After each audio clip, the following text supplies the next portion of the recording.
চীন মালয়েশিয়া সফরের সাফল্য জনগণকে উৎসর্গ করলেন তারেক রহমান। সংসদে ধন্যবাদ প্রস্তাব গ্রহণ, ভিনদেশের সঙ্গে করা চুক্তি অবহিত করার আহ্বান বিরোধী দলের। মালয়েশিয়া এবং চীন সফরে অভূতপূর্ব সাফল্যের জন্য এই মহান সংসদ মাননীয় প্রধানমন্ত্রী সংসদ নেতা জনাব তারেক রহমানকে ধন্যবাদ জানাচ্ছি। সরকারি দল এবং বিরোধী দল থেকে বক্তব্যের মাধ্যমে একটি প্রস্তাব পাশ করেছে, আপনাকে ধন্যবাদ জানিয়ে। এই সফরের মাধ্যমে যদি দেশের মানুষের কোনো অর্জন হয়ে থাকে, সেটি এই দেশের মানুষের অর্জন। মাননীয় স্পিকার, জনগণের স্বার্থে বিদেশের সাথে যতগুলো মৌলিক চুক্তি সম্পাদিত হবে সেগুলাই সংসদে নিয়ে আসা। ঢাকা বেইজিং সম্পর্ক সর্বোচ্চ ধাপে, বিবেচনায় মিয়ানমার দিয়ে করিডোর প্রস্তাব, তিস্তা প্রকল্পের সম্ভাব্যতা যাচাই একমত। রোহিঙ্গা ইস্যুতে কাজ করবে চীন মালয়েশিয়া।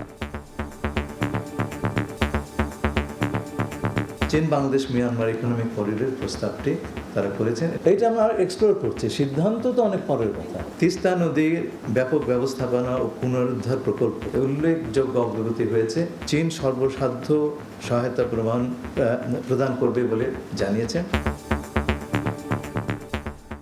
রাত 11টার সময়ের সঙ্গে আছি আমি জাফর সাদিক। এবার অন্যান্য শীর্ষ সংবাদ। বিমার নামে গ্রাহকের হাজার কোটি টাকা আত্মসাৎ, ফরেস্টের সাবেক চেয়ারম্যান নজরুলের 8 মামলার তদন্ত প্রায় শেষ, নাম আসছে আওয়ামী সুবিধাভোগীদেরও, শাস্তির তাগিদ। ফরিদপুরে কলেজ ছাত্র খুন, ফেনীতে যুবকের গলা কাটা লাশ উদ্ধার, নিজ ঘরে মিলল গৃহবধূর হাত পা বাঁধা মরদেহ। ইতালির রোমে স্ত্রীকন্যা সহ প্রবাসী বাংলাদেশিকে ছুরিকাঘাতে হত্যা, গুরুতর আহত ছেলে, জিজ্ঞাসাবাদের জন্য আটক 2। গ্রামের বাড়ি নোয়াখালীর কোম্পানিগঞ্জে শোক।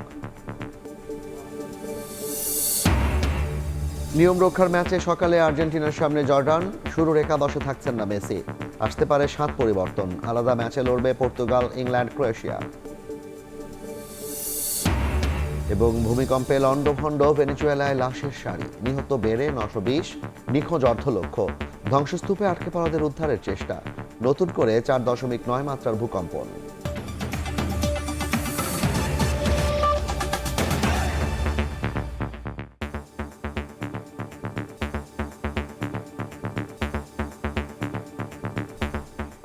দেশের স্বার্থ রক্ষা করেই চীন ও মালয়েশিয়া সফরে সবকিছু হয়েছে। সফরের সাফল্য দেশবাসীকে উৎসর্গ করেছেন প্রধানমন্ত্রী তারেক রহমান। এদিকে সংসদে প্রধানমন্ত্রীর বক্তব্যের আগে সফরের সাফল্যের জন্য সংসদে ধন্যবাদ প্রস্তাব কণ্ঠভোটে পাশ হয়। এ সময় স্বচ্ছতা নিশ্চিতে বিদেশের সঙ্গে করা চুক্তি সংসদকে অবহিত করার আহ্বান জানান বিরোধী দলীয় নেতা। মালয়েশিয়া ও চীনে 6 দিনের প্রথম রাষ্ট্রীয় সফর শেষে দেশে ফেরার পরের দিনই বাবা মায়ের কবর জিয়ারত করেন প্রধানমন্ত্রী তারেক রহমান। দোয়া ও মোনাজাত শেষে যোগ দেন সংসদের বাজেট অধিবেশনে। বিরোধী দলীয় নেতা উনিও জনগণের জন্য রাষ্ট্রীয় সফরে সমর্থন দেয় ধন্যবাদ জানান বিরোধী দলকে। প্রধানমন্ত্রী বলেন, দেশের স্বার্থ রক্ষা করেই 2 দেশের সঙ্গে সমঝোতা ও চুক্তি হয়েছে।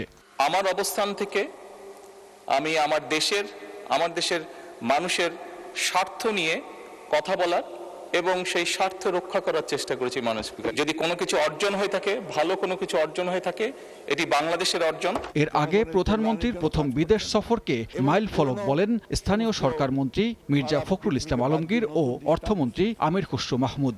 বাংলাদেশের সঙ্গে মালয়েশিয়া এবং গণচীনের যে সম্পর্ক, এটা আরও দৃঢ় হয়েছে।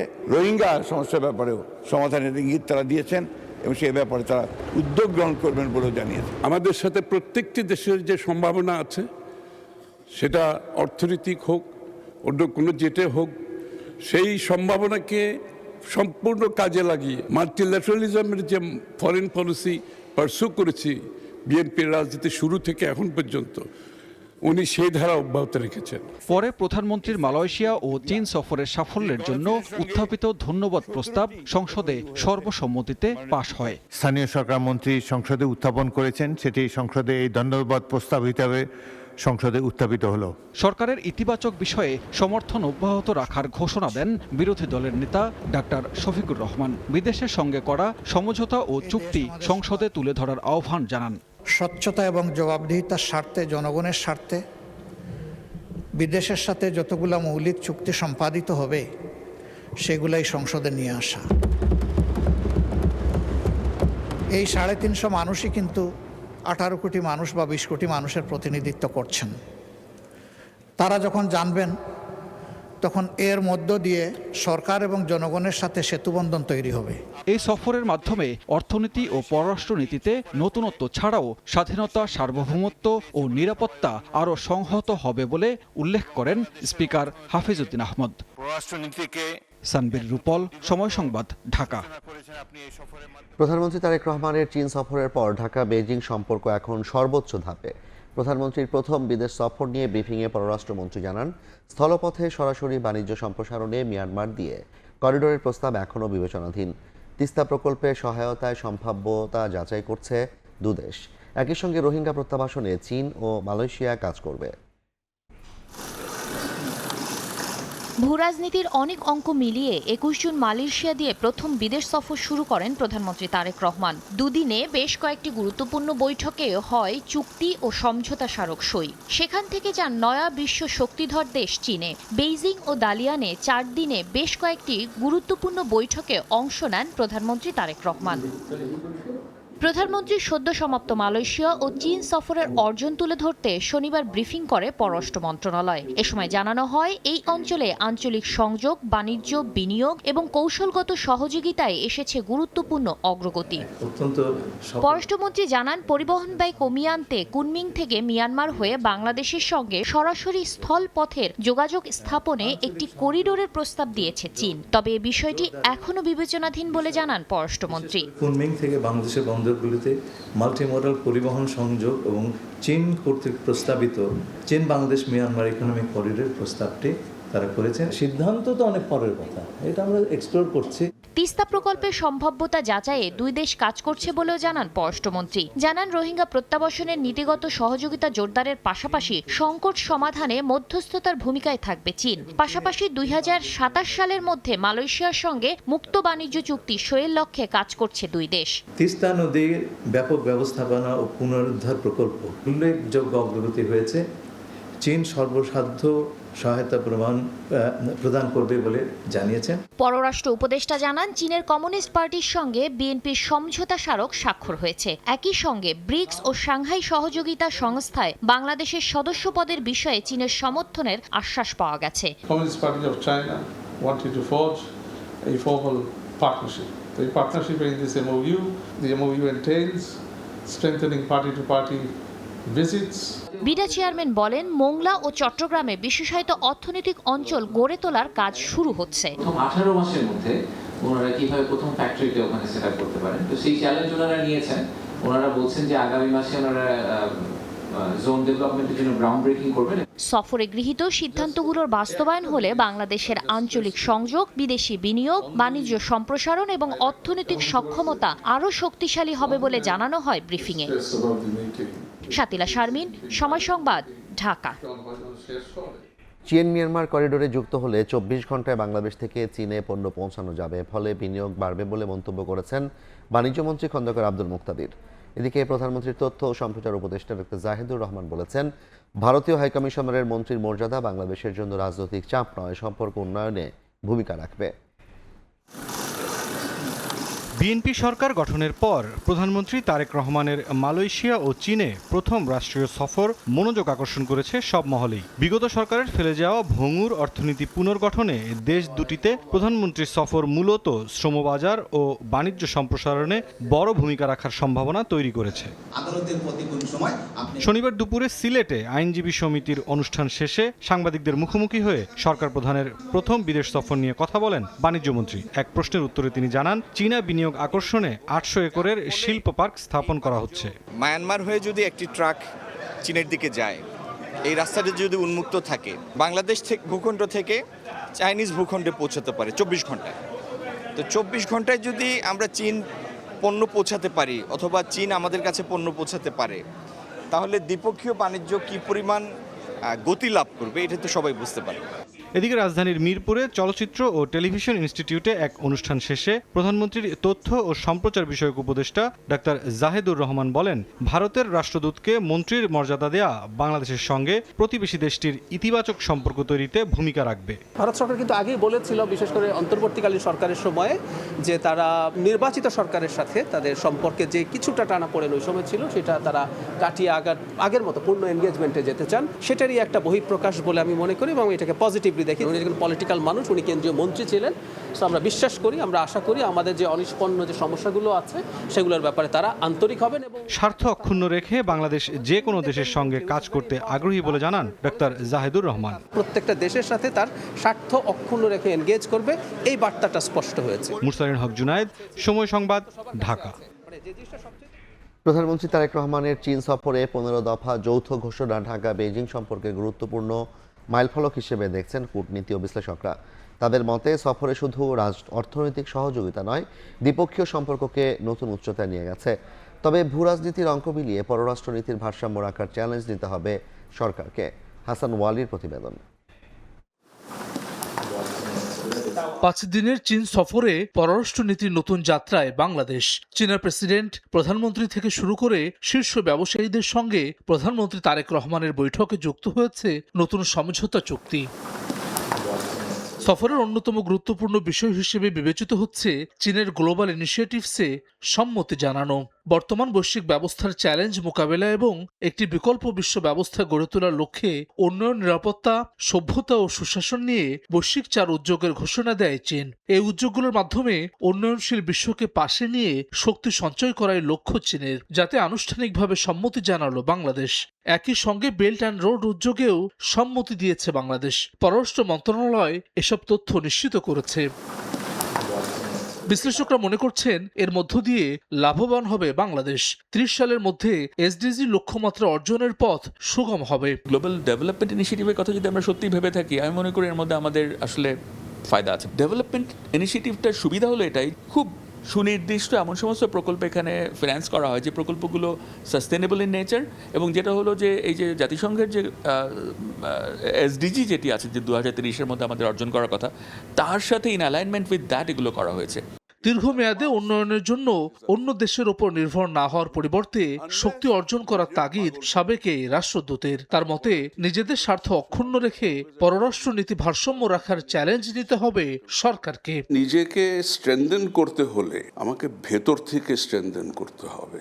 অবশ্যই আমাদের লক্ষণ থাকবে যে আমাদের নিজেদের স্বার্থে আমরা কিভাবে এই সম্পর্কগুলো বাড়িয়ে যাব। উই হ্যাভ টু ব্যালেন্স কোনটা কিভাবে করব যে one does not negatively impact on the other. আমাদের জন্য সবসময় we will always be challenged, যেহেতু we are a small nation. প্রধানমন্ত্রীর সফরকালে উন্নয়ন, মানব সম্পদ সহযোগিতা, কৃষি, শিক্ষা, বাণিজ্য ও বিনিয়োগ এবং মিডিয়া সহযোগিতা সহ বিভিন্ন খাতে বেশ কয়েকটি সহযোগিতা স্মারক ও চুক্তি স্বাক্ষর হয়েছে। এছাড়াও বাংলাদেশ থেকে মিয়ানমার হয়ে চীন পর্যন্ত একটি অর্থনৈতিক করিডোর করার প্রস্তাব দিয়েছে বেইজিং। রোহিঙ্গাদের প্রত্যাবাসনে সহযোগিতার আশ্বাস এসেছে চীনের পক্ষ থেকে। হাসান ওয়ালি, সময় সংবাদ, ঢাকা। 2 বছর পর বাংলাদেশি শ্রমিকদের জন্য খুলছে মালয়েশিয়ার শ্রমবাজার। 2-1 মাসের মধ্যে বিনা খরচে কর্মী পাঠানো শুরু হবে বলে আশা করছে সরকার। সময় সংবাদকে দেওয়া সাক্ষাৎকারে প্রবাসী কল্যাণ প্রতিমন্ত্রী জানান, এবার মালয়েশিয়া নয়, রিক্রুটিং এজেন্সি বাছাই করবে বাংলাদেশ। সিন্ডিকেট দুর্নীতি এড়াতে সমন্বিত উদ্যোগ নেওয়ার তাগিদ এজেন্সির। আর স্বচ্ছতা নিশ্চিত না হলে ফের জনশক্তি রপ্তানিতে ধাক্কা আসতে পারে বলে সতর্ক করেছেন বিশ্লেষকরা। সাইফুল ইসলামের রিপোর্ট। মালয়েশিয়া মধ্যপ্রাচ্যের পর বাংলাদেশের সবচেয়ে বড় বৈদেশিক শ্রমবাজার। বরাবরই আলোচনার সামনে অনিয়ম আর সিন্ডিকেটের অভিযোগ। 2008 সালে বন্ধের পর চালু হয় 2016-তে। দুর্নীতির অভিযোগে ফের 2018 সালে বাংলাদেশ থেকে শ্রমিক নেওয়া বন্ধ করে দেয় দেশটি। 2021 সালের 18 ডিসেম্বর নতুন সমঝোতা চুক্তির মাধ্যমে সেই বাজার খুলতে সময় লেগে যায় 3 বছর। 2022 সালের আগস্টে শুরু হয় কর্মী যাওয়া। 2024-এর 1 জুন আবারও বাংলাদেশিদের জন্য বন্ধ হয় দেশটির শ্রমবাজার। এরপর শুরু হয় দুই দেশের আলোচনার টেবিলে নানা শর্ত শিথিলের দর কষাকষি। সম্প্রতি প্রধানমন্ত্রী তারেক রহমানের মালয়েশিয়া সফরে অগ্রাধিকার পায় দেশটির শ্রমবাজারে বাংলাদেশিদের কর্মসংস্থানের বিষয়। দুই দেশের সরকারের মধ্যস্থতায় আইনি জটিলতা শেষে শ্রমিকদের জন্য দ্রুতই মালয়েশিয়ার বাজার উন্মুক্ত হবে বলে প্রত্যাশা করছে বাইরা। দুই সরকার আলাপ আলোচনা করে যে সিদ্ধান্ত নেবে, যে পদ্ধতি ঠিক করবে, ডেফিনেটলি আমরা সেই পদ্ধতিতেই আমরা লোক পাঠাতে চাই। আমরা চাই যে দ্রুত গতিতে লোক যায়। সিন্ডিকেট, দুর্নীতির মতো নানা বিতর্কিত বিষয় এড়াতে এজেন্সি ও সরকারকে সমন্বিত উদ্যোগে কাজ করতে হবে বলে মনে করেন জনশক্তি রফতানিকারকরা। সরকার রিক্রুটিং এজেন্ট এবং সেক্টরের প্রতি ইতিবাচক একটা ভূমিকা নেবে। আমরা সম্মান স্বীকৃতি পাব তবেই তো আমরা উৎসাহিত হব। আমরা গভর্নমেন্টের এজেন্ডা বাস্তবায়নের জন্য কাজ করতে চাই। তাদের যে মিনিমাম চাকরি দিবে বলেছে, আমরা জনশক্তি রপ্তানি করে তার একটা বিরাট অংশ সেখানে কাউন্ট হতে পারে। আশার পালে যখন হাওয়া লাগছে তখন অর্থনীতিবিদরা সতর্ক করছেন, কর্মী পাঠানোর প্রতিটি ধাপে স্বচ্ছতা ও জবাবদিহিতা নিশ্চিত না হলে ভেস্তে যেতে পারে আগামী 5 বছরে বিদেশে 1 কোটি মানুষের কর্মসংস্থান তৈরি করতে দেয়া সরকারের নির্বাচনী ইস্তেহার। সরকার যদি প্রতিশ্রুতিবদ্ধ হয় যে এমন একটা সিস্টেম চালু করবে ফলে শ্রমিকের অভিবাসন খরচ কমে আসবে, এটা কিন্তু সরকারের হাতে আমি মনে করি। এমন সম্ভাবনা শঙ্কার মধ্যেই সময় সংবাদকে দেয়া সাক্ষাৎকারে প্রবাসী কল্যাণ প্রতিমন্ত্রী জানান 1 থেকে 2 মাসের মধ্যে বাংলাদেশিদের জন্য মালয়েশিয়ার শ্রমবাজার খোলার আশার কথা, যেখানে কর্মী যাবে বিনা খরচে। জয়েন্ট ওয়ার্কিং কমিটির মিটিং করে 2-1 মাসের মধ্যে সমাধানে পৌঁছানো যায়, তাহলে তো 2-1 মাসের এটা ওপেন হয়ে যেতে পারে। প্রতিমন্ত্রী জানান এবার মালয়েশিয়া রিক্রুটিং এজেন্সি বাছাই করবে বাংলাদেশ।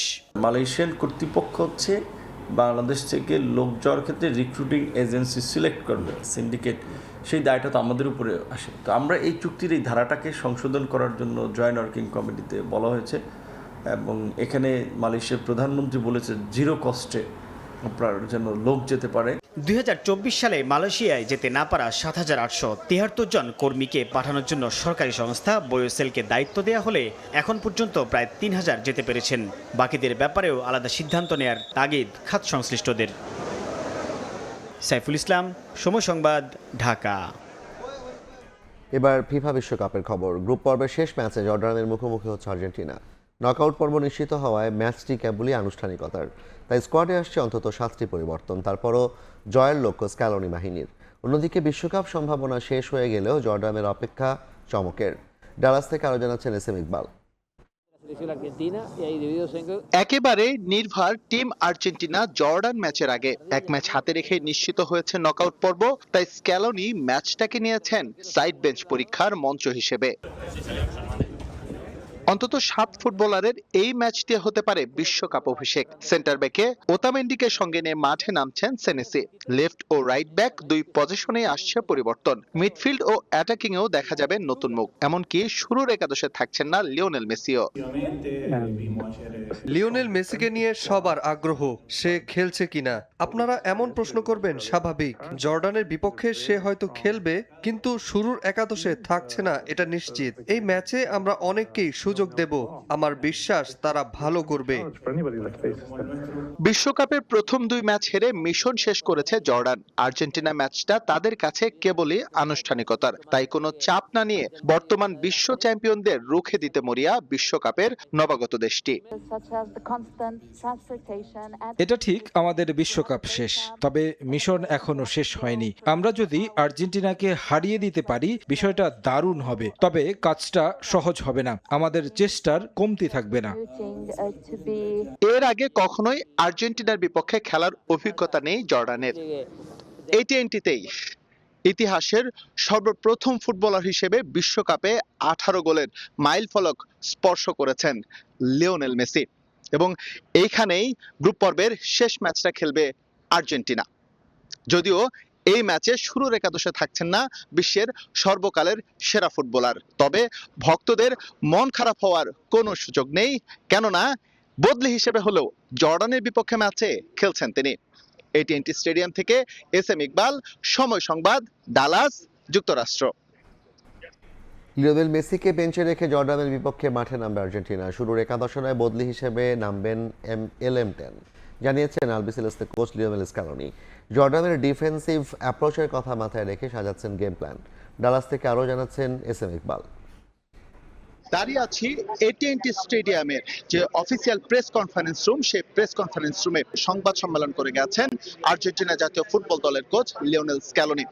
স্ক্যালোনির এই সংবাদ সম্মেলনটা নানা কারণেই আজকে বিশেষ হয়ে আছে, কেননা এই সংবাদ সম্মেলনে তিনি প্রথমবারের মতো তার যে একাদশ সেটা তিনি ডিসক্লোজ করেছেন। আমরা যেমনটা দেখি লিওনেল স্ক্যালোনি সাধারণত তার স্কোয়াড নিয়ে সংবাদ সম্মেলনে কথা বলেন না, তবে আজ তিনি বেশ ফুরফুরে মেজাজে এসেছিলেন এবং এখান থেকে তিনি তার স্কোয়াড সম্পর্কে একটা ধারণা দিয়েছেন। সবার আগে বলতে হয় লিওনেল মেসির কথা। গেল কয়েকদিন ধরেই গুঞ্জন লিওনেল মেসি এই ম্যাচটাতে অর্থাৎ জর্ডানের বিপক্ষে খেলছেন কিনা, কেননা আর্জেন্টিনার রাউন্ড অফ 32 নিশ্চিত হয়ে গিয়েছে। তবে স্ক্যালোনি স্পষ্ট করে দিয়েছেন যে লিওনেল মেসি জর্ডানের বিপক্ষে শুরুর একাদশে থাকছেন না। লিওনেল মেসিকে নিয়ে সবার আগ্রহ, সে খেলছে কিনা। আপনারা এমন প্রশ্ন করবেন, স্বাভাবিক। জর্ডানের বিপক্ষে সে হয়তো খেলবে, কিন্তু শুরুর একাদশে থাকছে না এটা নিশ্চিত। এই ম্যাচে আমরা অনেককেই সুযোগ দেব, আমার বিশ্বাস তারা ভালো করবে। জর্ডান আমরা যেটা জানি সাধারণত অনেকটা ডিফেন্সিভ মোডে খেলে থাকে। স্ক্যালোনিও সংবাদ সম্মেলনে তাই বলেছেন। অন্তত 5 জন ডিফেন্ডার জর্ডানের এই ম্যাচে খেলতে পারেন, সেটা মাথায় রেখে লিওনেল স্ক্যালোনি স্কোয়াড সাজাবেন। তবে তিনি আভাস দিয়েছেন অন্তত 6 থেকে 7 জন ফুটবলারের এই ম্যাচে আর্জেন্টিনার হয়ে বিশ্বকাপের অভিষেক হতে পারে। জর্ডান অনেক ডিফেন্সিভ খেলে, রক্ষণে ওরা 5 ডিফেন্ডার রেখে একাদশ সাজায়। এটা আমাদের ফরওয়ার্ডের চ্যালেঞ্জে ফেলবে, তবে আমরাও এটা মাথায় রেখেই কৌশল সাজাবো।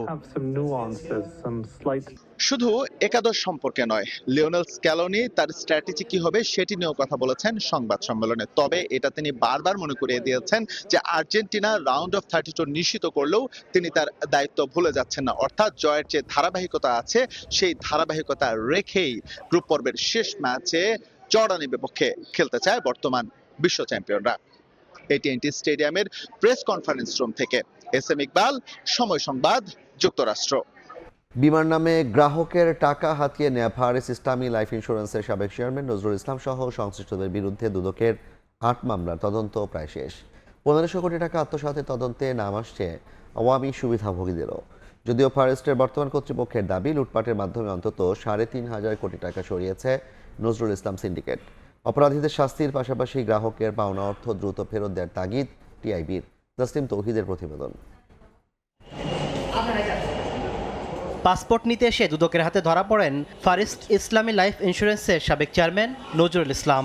গ্রাহকের 207 কোটি টাকা আত্মসাতের মামলায় গত বছরের অক্টোবরে তাকে গ্রেফতার করা হয়। তবে লুটপাট কেবল এই 207 কোটি টাকাতেই সীমাবদ্ধ নয়। দুদকের তথ্য বলছে 2010 থেকে 2021 সাল পর্যন্ত নজরুল ইসলামের নেতৃত্বে একটি সিন্ডিকেট জমি কেনা সহ নানা উপায়ে প্রায় 1500 কোটি টাকা লুটপাট করে।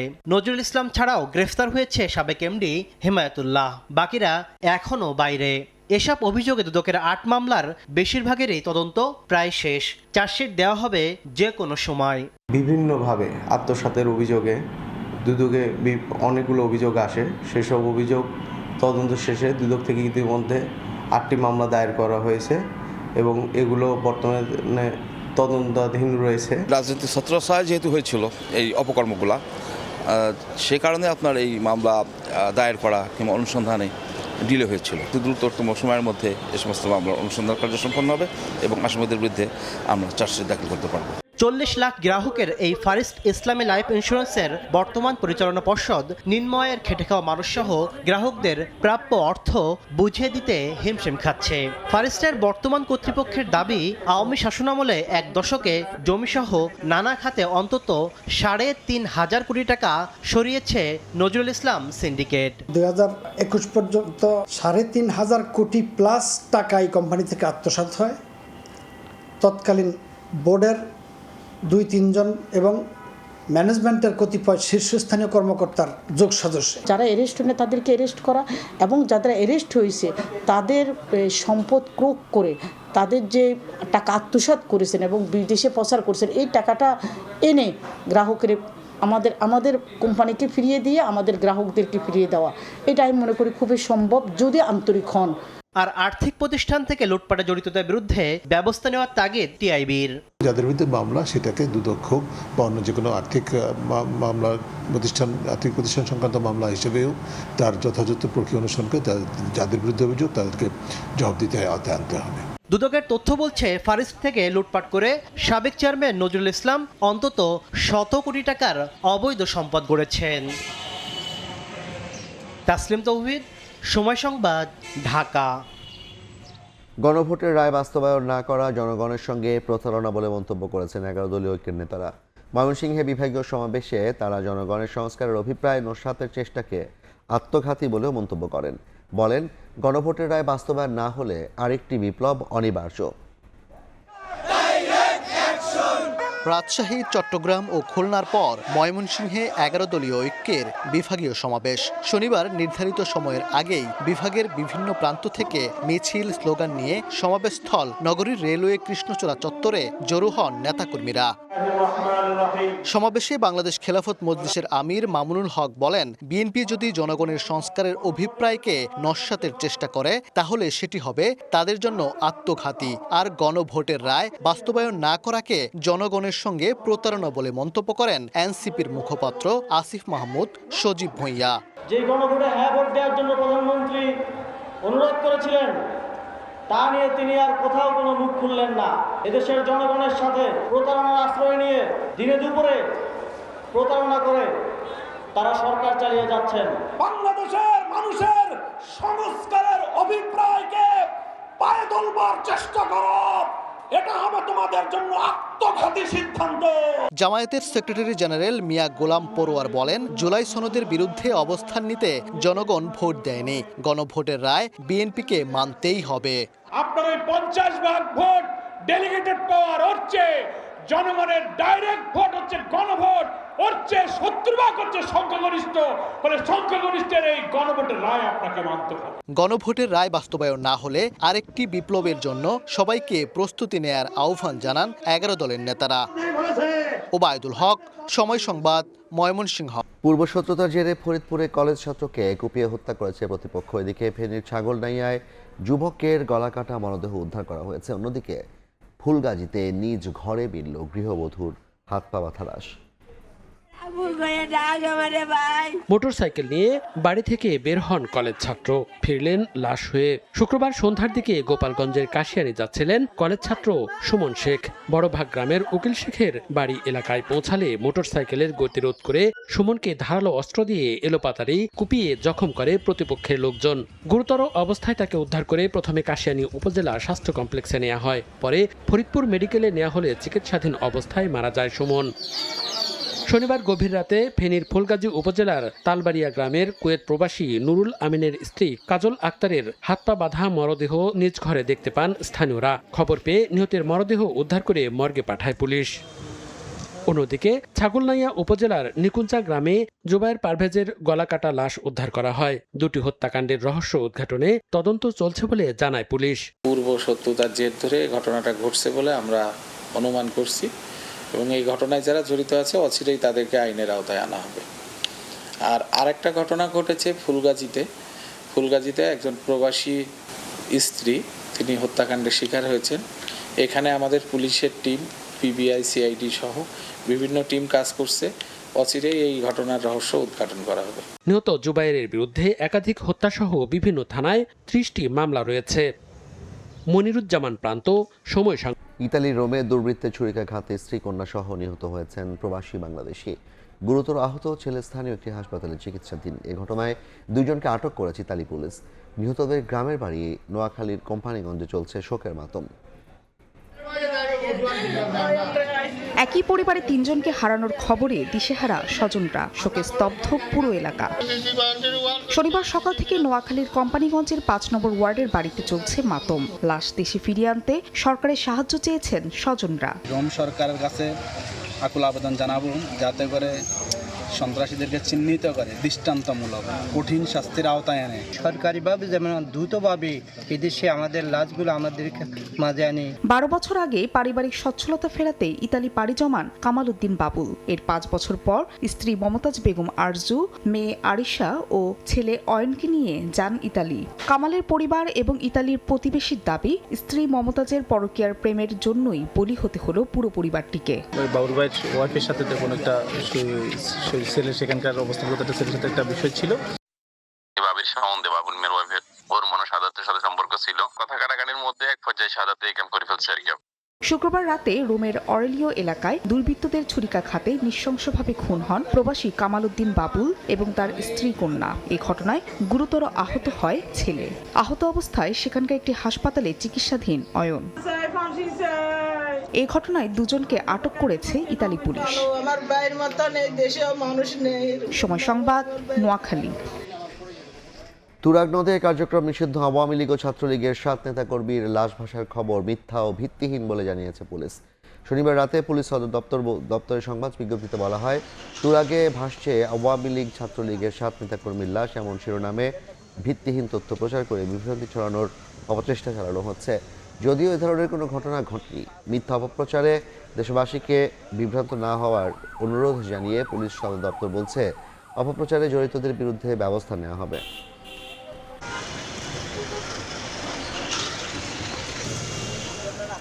উজানের ঢলে উত্তরের বিভিন্ন নদ নদীতে পানি ওঠানামা করছে, সেই সঙ্গে দেখা দিয়েছে তীব্র ভাঙন।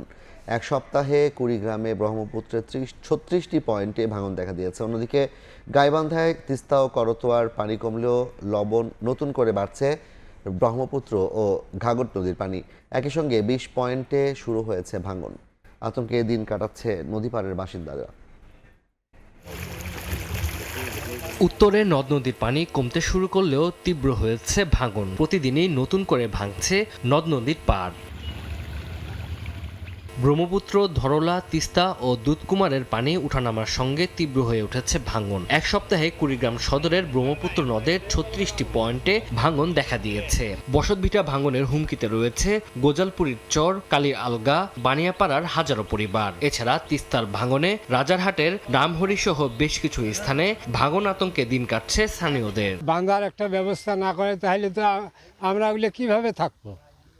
আমারগুলো তো থাকার কোনো ব্যবস্থা নেই। স্থানীয়দের অভিযোগ, পানি বাড়া কমার সঙ্গে ভাঙন তীব্র হলেও প্রতিরোধে তেমন কার্যকর ব্যবস্থা নেওয়া হয়নি। আর কিছু বস্তা দিয়া এই জায়গাটা যদি বানিয়ে দিত, উপস্থিত যেটুক জায়গা আছে এইটুক জায়গা তো আমরা থাকিয়া দিন কাটাইতাম। এদিকে গাইবান্ধায় তিস্তা ও করতোয়া পানি কমতে থাকলেও বেড়েছে ব্রহ্মপুত্র ও ঘাঘট নদীর পানি। ফুলছড়ি উপজেলার ব্রহ্মপুত্র নদের মধ্যকঞ্চিপাড়া, বালাসীঘাট রেলগেট, উড়িয়া, তিস্তা নদীর বাংলা বাজার, শখের বাজার, লালচামার ও করতোয়া নদীর প্রায় 20টি পয়েন্টে ভাঙন শুরু হয়েছে। প্রতিদিনই ভিটামাটি হারাচ্ছেন নদী পাড়ের মানুষ।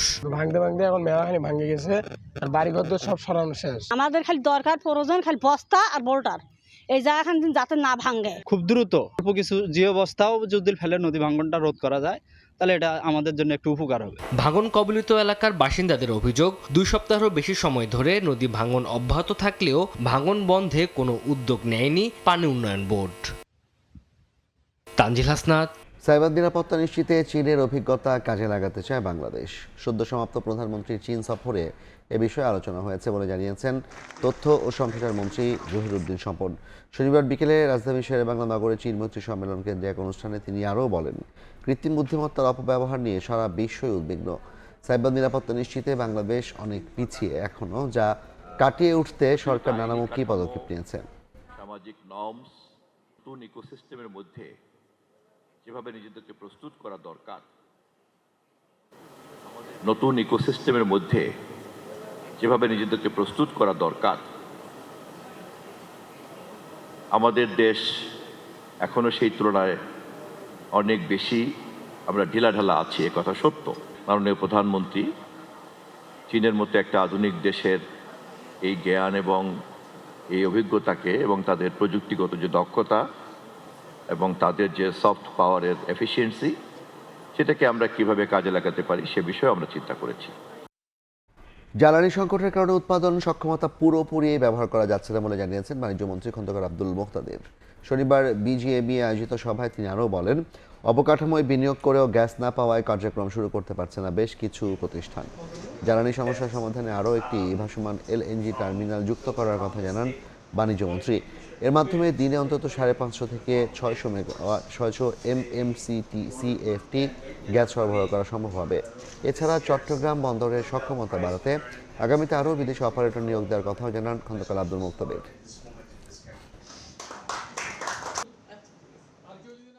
If we can successfully utilize the total installed capacity of the country right at this moment, the growth percentage in the industrial sector and consequentially in the GDP growth, there will be a couple of points in ascending order. We'll see the reflection. Couple of points in the growth of GDP. ডেঙ্গুর বিস্তার রোধে ঘরের আঙিনা পরিষ্কার রাখার পাশাপাশি সাধারণ মানুষকে আরও সচেতন হওয়ার আহ্বান জানিয়েছেন স্থানীয় সরকার প্রতিমন্ত্রী মীর শাহে আলম। শনিবার সকালে রাজধানীর হাতিরঝিল এলাকায় পরিষ্কার পরিচ্ছন্নতা কার্যক্রম পরিদর্শন করে তিনি বলেন, জলবন সংকট থাকলেও টাস্কফোর্স গঠন করে লিফলেট বিতরণ এবং কার্যক্রমের সুযোগের মাধ্যমে ডেঙ্গু প্রতিরোধে কাজ করছে সরকার। প্রতিমন্ত্রী জানান, রাজধানীর বিভিন্ন রেস্টুরেন্ট, বাসাবাড়ি এবং বাণিজ্যিক স্থাপনায় পরিচালিত অভিযানে উদ্বেগজনক হারে এডিস মশার লার্ভা পাওয়া গেছে। রেস্টুরেন্ট, আন্ডার কনস্ট্রাকশন বাড়ি এবং সরকারি স্টাফ কোয়ার্টার এবং বিভিন্ন অ্যাপার্টমেন্টের বেসমেন্ট, ছাদে, ফুলের টপে আমরা 50% অধিক জায়গাগুলোতে আমরা এই লার্ভাগুলি উৎপত্তি স্থল পাচ্ছি, শনাক্ত করেছি, যা সত্যিকার অর্থে আমাদের জন্য খুবই দুঃখজনক এবং খারাপ। আমাদের জনবলের ঘাটতি আছে, আমরা চেষ্টা করছি, লিফলেট বিতরণ করছি, আমরা ট্যাবলেট দিচ্ছি, বাড়ি বাড়ি আমরা লোক পাঠাচ্ছি। এর বাইরে সোসাইটির মাধ্যমে, অ্যাপার্টমেন্টের মালিক সমিতি এবং রিহাবের মাধ্যমে এবং বিশেষ করে গণপূর্তকে অনুরোধ করব যে আপনাদের যে স্টাফ কোয়ার্টারগুলো আছে এগুলো খুবই ভয়াবহ অবস্থা, এগুলোতে নিজেদের এলাকাটি পরিষ্কার করতে হবে। বিশেষ চাহিদা সম্পন্ন প্রতিটি শিশুর প্রয়োজন অনুযায়ী সরকার চিকিৎসা সেবা নিশ্চিত করবে বলে জানিয়েছেন স্বাস্থ্য প্রতিমন্ত্রী ডক্টর এম.এ. মোহিত। শনিবার সকালে রাজধানীর করাইল বস্তিতে প্রতিবন্ধী ও সেরিব্রাল পালসিতে আক্রান্ত শিশুদের জন্য পুনর্বাসন কেন্দ্র CSF সেন্টার উদ্বোধন অনুষ্ঠানে একথা জানান তিনি।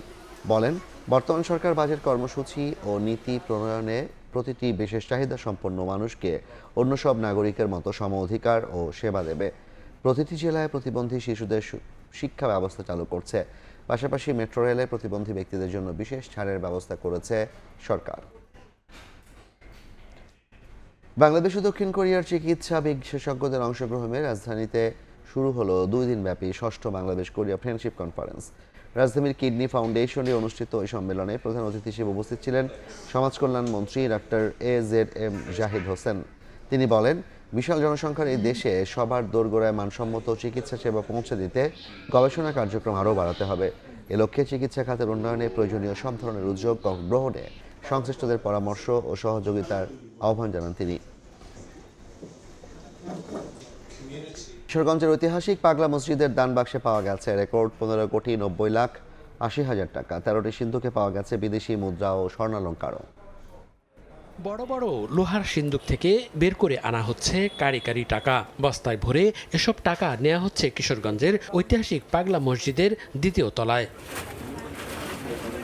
শনিবার সকাল 7টার দিকে জেলা প্রশাসক সুহানা নাসরিন সহ প্রশাসনের কর্মকর্তাদের উপস্থিতিতে মসজিদের নিচতলায় বিভিন্ন স্থানে থাকা দানের সিন্দুকগুলো একে একে খোলা হয়। এরপর বস্তায় ভরে সেই টাকা নেয়ার পর শুরু হয় গণনা।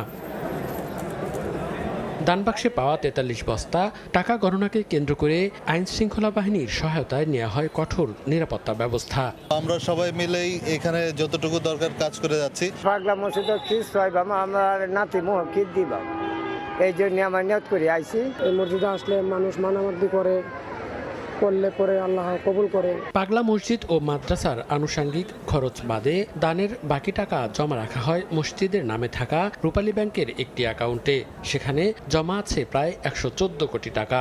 দানের টাকা দিয়ে প্রায় 115 কোটি টাকা ব্যয়ে বহুতল পাগলা মসজিদ কমপ্লেক্স নির্মাণের উদ্যোগ নেওয়া হয়েছে বলে জানান মসজিদ পরিচালনা কমিটির সভাপতি কিশোরগঞ্জের জেলা প্রশাসক। বর্তমানে পাগলা মসজিদের তহবিলে সর্বমোট 114,13,352 টাকা জমা আছে। অনলাইনে এখন পর্যন্ত 24,76,882 টাকা অনুদান পাওয়া গেছে। এর আগে গত বছরের 27 ডিসেম্বর খোলা হয় পাগলা মসজিদের দানবাক্স। তখন পাওয়া গিয়েছিল 12.25 কোটি টাকা। সময় সংবাদ, কিশোরগঞ্জ। টানা বৃষ্টিতে রোহিঙ্গা আশ্রয় শিবিরে পাহাড় ধসের ঝুঁকিতে লাখো মানুষের জীবন। শরণার্থী ত্রাণ ও প্রত্যাবাসন কমিশনার জানান, সচেতনতা বৃদ্ধির পাশাপাশি অতি ঝুঁকিপ্রবণ এলাকা থেকে বসবাসকারীদের নিরাপদ স্থানে সরিয়ে নেওয়া হবে। কক্সবাজারের উখিয়ার কুতুপালং মেগা ক্যাম্প, যা বিশ্বের সবচেয়ে বড় রোহিঙ্গা আশ্রয় শিবির। এখানকার 4 নম্বর ক্যাম্পে পাহাড় কেটে গড়ে তোলা হয়েছে শত শত বসতি। পাদদেশ ও ঢাল জুড়ে গড়ে ওঠা বসতিতে বাস করছেন লাখেরও বেশি রোহিঙ্গা। বর্ষার টানা বৃষ্টিতে নরম হয়ে যাচ্ছে পাহাড়ের ডাল, ধসে পড়ে মাটি। ঝুঁকি কমাতে বালু ভর্তি বস্তা ও ত্রিপল ব্যবহার করা হলেও পুরোপুরি ঠেকানো যাচ্ছে না ধস। শুধু এই ক্যাম্প নয়, উখিয়া ও টেকনাফের 33টি ক্যাম্পের মধ্যে অন্তত 8টি ক্যাম্প রয়েছে পাহাড় ধসের উচ্চ ঝুঁকিতে। বর্ষায় টানা ভারী বর্ষণ হলেই বাড়ে তাদের উদ্বেগ। ঘর ভাঙি যাবে গই আর তা ভাড়ুলা নিবে একান সমস্যা ফাইন্দা বাজার গই একান সমস্যা ডর লাগে ফাইন্দান আর আছে পাহাড় ফাইন্দা আর তো বেশি ডর হয় ফাইন্দা ভাঙি করে ওই রোড গাড়ির সমস্যা জ্বর করে আর মিষ্টি নহয় আর জ্বর হয় জ্বর করের এখন যদি খাইন্দা পারে বাঁয়ে পড়লে আর গাড় এখন গড় লাগলো বেশি অবস্থা। ঝুঁকি মোকাবেলায় দুর্যোগ প্রস্তুতি ও প্রতিরোধমূলক কার্যক্রমে আরও সহায়তা বাড়াতে দাতাদেশ ও সংস্থাগুলোর প্রতি আহ্বান জানিয়েছে জাতিসংঘের শরণার্থী বিষয়ক সংস্থা UNHCR। সমাধানের একমাত্র পথ হচ্ছে ক্যাম্পগুলো নকশা অনুযায়ী বাড়িঘর নির্মাণ করা। মনে রাখতে হবে ঝুঁকি মোকাবেলায় প্রতিকারের চেয়ে প্রতিরোধ গুরুত্বপূর্ণ। ভূমিধসের ঝুঁকিপূর্ণ এলাকাগুলোতে নজরদারি বাড়ানো হয়েছে। প্রয়োজনে বাসিন্দাদের নিরাপদ স্থানে সরিয়ে নেওয়া হবে বলে জানিয়েছে শরণার্থী ত্রাণ ও প্রত্যাবাসন কমিশন। যেসব এলাকাগুলো ল্যান্ডস্লাইডের জন্য ঝুঁকিপূর্ণ সেই সব জায়গার প্রতি খেয়াল রাখা, যদি বেশি মাত্রায় বৃষ্টিপাত হয় ওই এলাকার বাসিন্দাদেরকে একটু অন্যত্র সরিয়ে নিয়ে যাওয়া। গত 8 বছরে কক্সবাজারের উখিয়া ও টেকনাফে 33টি ক্যাম্পে পাহাড় ধসের ঘটনায় প্রাণ হারান 30 জনের বেশি রোহিঙ্গা। সুজাউদ্দিন রুবেল, সময় সংবাদ, কক্সবাজার। এই ছিল রাত 11টার সময়। সময় সংবাদের সঙ্গে থাকবেন সহকর্মী ইমদাদুল হক। জাফর, আপনাকে ধন্যবাদ। সময় সংবাদ নিয়ে থাকবো আমি ইমদাদুল হক, সঙ্গে থাকুন সময়ের। ঢাকা চট্টগ্রাম মহাসড়কের কুমিল্লায় 7 মাসে 156টি দুর্ঘটনায় নিহত হয়েছেন 191 জন। অবৈধ ইউটার্ন, নির্ঘুম চালক, ছোট বড় যানবাহনের গতির পার্থক্য ও ফিটনেসবিহীন যানবাহন সহ একাধিক কারণে প্রাণ যাচ্ছে মানুষের। প্রশ্ন উঠছে, এগুলো কি শুধুই দুর্ঘটনা নাকি প্রতিরোধ করা সম্ভব ছিল এমন মৃত্যু? ইশতিয়াক আহমেদের রিপোর্ট।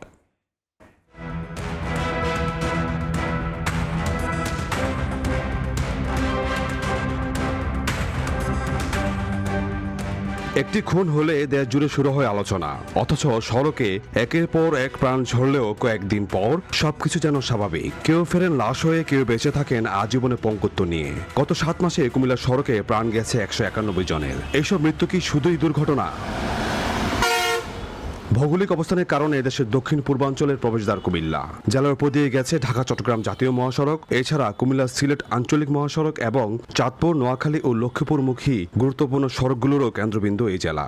ফলে প্রতিদিন হাজার হাজার যানবাহন আর লাখো মানুষের যাত্রার চাপ বহন করতে হয় কুমিল্লার সড়ককে। বিআরটিএ ও জেলা আইনশৃঙ্খলা কমিটির তথ্য মতে গত 7 মাসে কুমিল্লার সড়কে দুর্ঘটনা ঘটেছে 156টি, মামলা হয়েছে প্রায় 140টি, প্রাণ গেছে 191 জনের আর আহত হয়েছেন 154 জন। সবচেয়ে বেশি দুর্ঘটনা ঘটেছে চৌদ্দগ্রাম 44টি, দাউদকান্দি 22টি, বুড়িচং 18টি, সদর দক্ষিণ 15টি, চান্দিনা 15টি। বছরের পর বছর দুর্ঘটনার তালিকায় ঘুরে ফিরে আসছে একই এলাকার নাম, তবু কমছে না প্রাণহানি। দুর্ঘটনার কারণ নিয়ে চালক ও পথচারীদের আছে নানা অভিমত।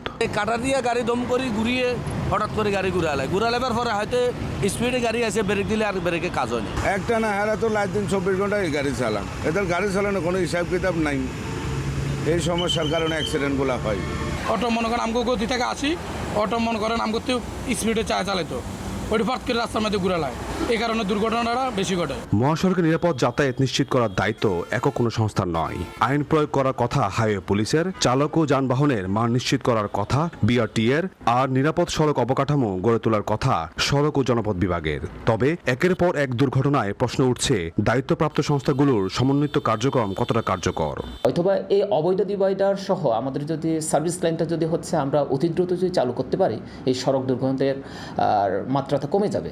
যাদের লাইসেন্স মধ্যম আছে তারা ভারী লাইসেন্সের জন্য আবেদন করছে, তারপরে আবেদনকারী স্লিপ পাইছে, এরকম আমরা পেয়েছি। খুব দ্রুত আইনের আওতায় না আনতে পারে, দৃষ্টান্ত তৈরি করতে না পারে, তাহলে এই জিনিসগুলো কিন্তু চলতেই থাকবে। তো আমাদের প্রধান কাজ হচ্ছে এখন এই জিনিসগুলোকে দৃষ্টান্তের আওতায়, আইনের আওতায় আনা এবং দৃষ্টান্তমূলক শাস্তির ব্যবস্থা করলে আশা করি এগুলো বন্ধ হয়ে যাবে। দুর্ঘটনার পর তদন্ত হয়, নির্দেশনাও আসে, কিন্তু থামে না মৃত্যু। তাই ভুক্তভোগীদের প্রশ্ন, আর কত মানুষ লাশ হলে ঘুম ভাঙবে প্রশাসনের? ইশতিয়াক আহমেদ, সময় সংবাদ, কুমিল্লা।